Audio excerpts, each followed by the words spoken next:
In 1964, two groups of high schoolers got into a fight. One group represented the children of the Panama Canal Zone, the U.S.-owned exclave that was populated by the United States military, civilian workers, and their families. The other group represented the children of Panama City, who had long felt that ownership of the Canal Zone was the sovereign right of Panama. The U.S. had purchased those rights in 1903 and spent the next 11 years constructing the Panama Canal. But it had been a Frenchman, not a Panamanian, who sold away those rights, and many Panamanians would come to resent that a foreign power should control an economic linchpin that had geographically belonged to Panama. Over the next half-century, the U.S. and Panamanian political cultures would promote feelings of patriotic responsibility among their respective youth, which would lead to this fight, one so significant and tragic it would forever change global politics.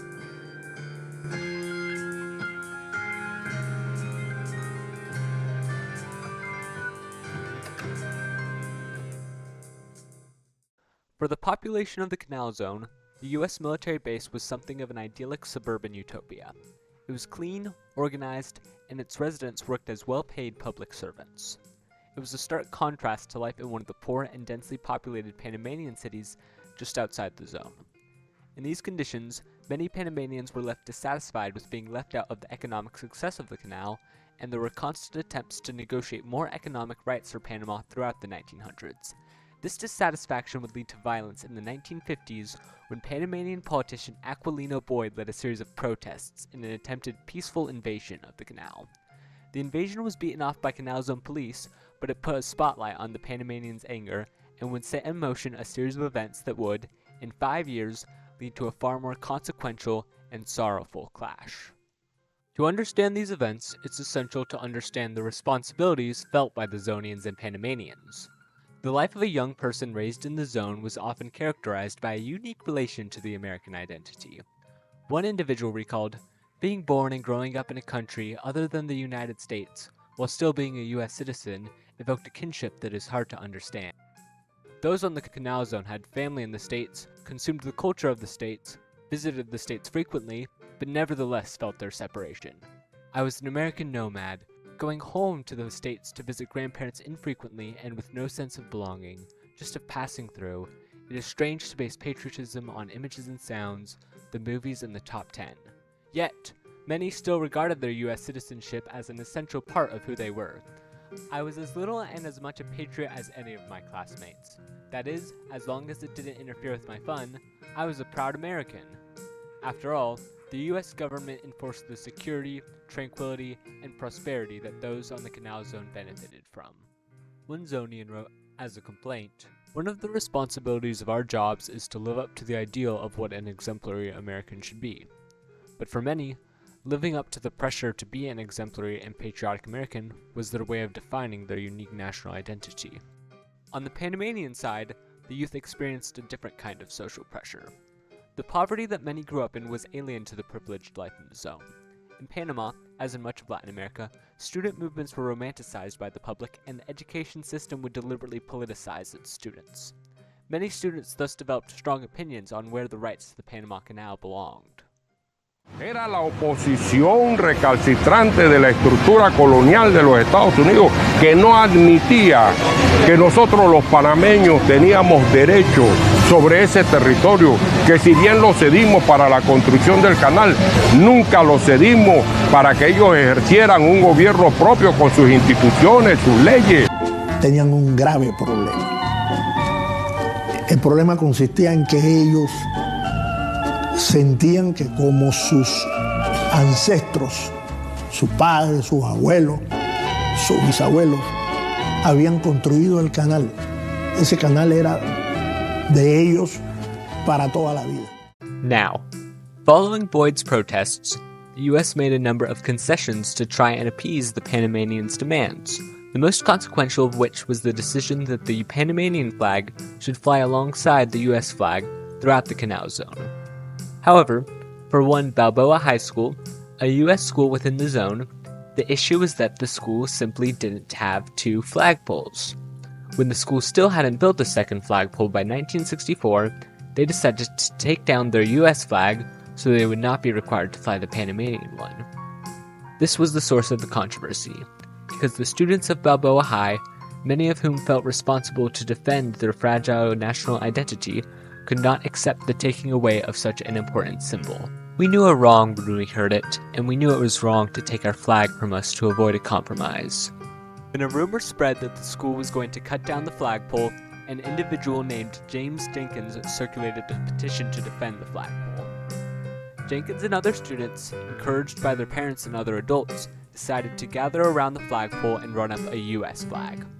From January 7th to 9th, the group of students clung to their flagpole, skipping school and working in shifts, vowing not to let anyone cut it down. De que podíamos izar la bandera estadounidense para transmitir el mensaje de que queremos nuestra bandera en nuestra escuela. Esto no era que no queríamos la bandera panameña, era simplemente que queríamos nuestra bandera. Across the border, at the Instituto Nacional, the high school students of Panama heard of the Zonians' protests and were enraged at what seemed to be a protest against the Panamanian flag. Over 100 of them marched to the zone border carrying their flag. To avoid violence, the zone police let in a delegation of 6 Panamanian students to carry their flag to Balboa High School and make their demands. Cuando llegamos a este momento aquí, ¿tá? Nos encontramos que los estudiantes de la zona del canal se habían adueñado del asta, con una forma agresiva de que nosotros no íbamos a pasar. Yo expliqué que nada más había un asta. Sería irrespetuoso hacia nosotros hacernos bajar nuestra bandera por izar la suya, y sería un irrespeto para ellos hacerlos izar su bandera debajo de la nuestra. Al final decidimos, bueno, ya que llegamos hasta aquí, vamos a cantar el himno con la bandera en alta. Cuando decidimos esto, los estudiantes de la zona del canal se avanzan hacia nosotros, como ven en la foto aquí, a arrebatarnos la bandera. At some point in the confrontation, the Panamanian flag was torn. The Panamanians claimed the Zonians tore it intentionally, the Zonians claimed the Panamanians tore it accidentally. Regardless, when the Panamanian delegation returned to the rest of the Instituto Nacional students, the flag was in tatters. When the demonstrators saw this, the situation descended into chaos. The Panamanians began storming the border, chanting and throwing stones. The zone police responded with tear gas and gunshots. When the demonstrators retreated to Panama City, the police pursued them. Not long after, the media took a hold of the story, and broadcasts of "Patriots are storming the border" and "the Panamanian Patriots being machine-gunned by the Yankee imperialists" spread throughout the city. And as the fear and chaos spread, so did the violence. The next thing I remember is Panama City in flames. What started out as a misunderstanding of the intentions of the Balboa High students and the patriotic efforts of a few Panamanian students was exploited by hoodlums and looters. For the next 3 days, the chaos, fire, looting, and violence would continue. The first victim of these events was Ascanio Arosemena, who was shot in the back, likely by a Zonian policeman, while helping the wounded get to safety. 22 Panamanians and 4 U.S. soldiers would die.